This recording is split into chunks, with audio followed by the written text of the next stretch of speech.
The Black Death series started out, as you mentioned, about dealing with the COINTEL program, where Hoover says that when you're out in the field telling the men, the agents, when you're out in the field, bring back that data to the black desk. That's what he called it. So that's where the term comes from. And so I took that term and formulated a sculptural piece and also a body of work that speaks to this idea of the surveillance, the tyranny of the state, et cetera, to not see a people advance. And pairing that with my work with Banneker, and my work with Banneker came after the establishment of my Black Death body of work. And 10 years in, I never thought about Banneker in that way. Literally, I hadn't. Or if I did over time, I may have made small references to it, but it crystallized just a few months ago that, Banneker was the first who was under the COINTEL program, even though they didn't have that name back in that time. Because Banneker, in his celebrityness, meaning him having a wooden clock that he created from a pocket watch that was a tourist attraction. People came from all over to visit his establishment, which was a humble place, but they came from all over to see this wooden clock that kept perfect time. So people were jealous of him. And he talks about, in his almanac, he documented different anecdotes about not suicide attempts, but he documented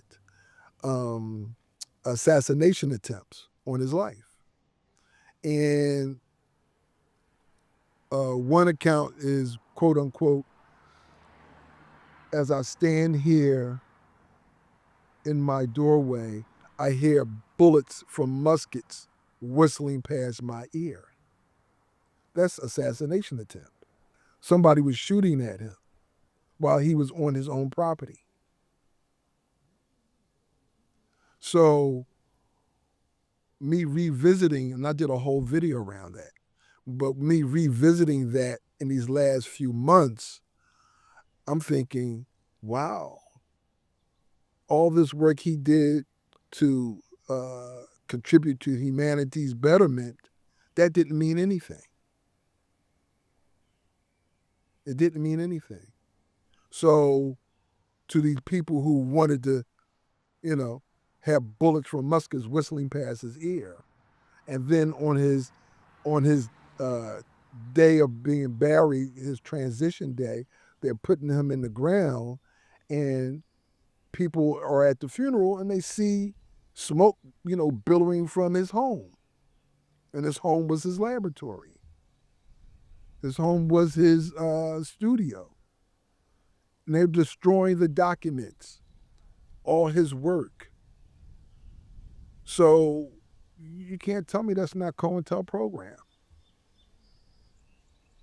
So those things that he did to help better humanity, he did that and he documented it and disseminated it through the cell of his almanac. And that's why we know about him to this day. So that relationship of seeing the duality in all of that, it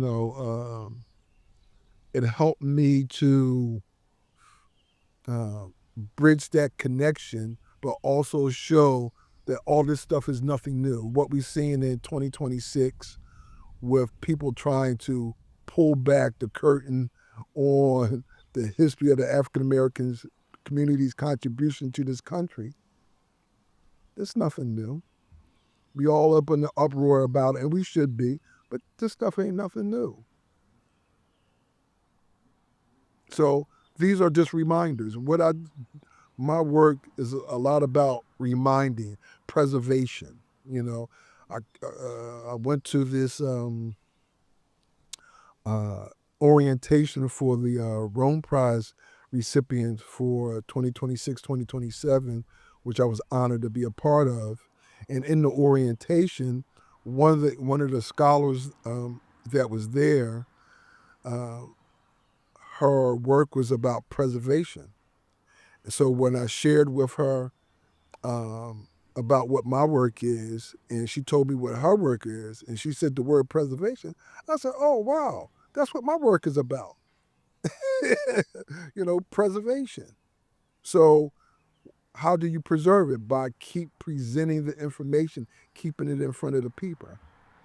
And see, that's why people are in the uproar about the removal of or repealing, the contributions in the public sight of the African American contributions. So we got to keep reminding people. So that's what some of my work is about that. And that's what that merging those two eras is about, and seeing the light of that.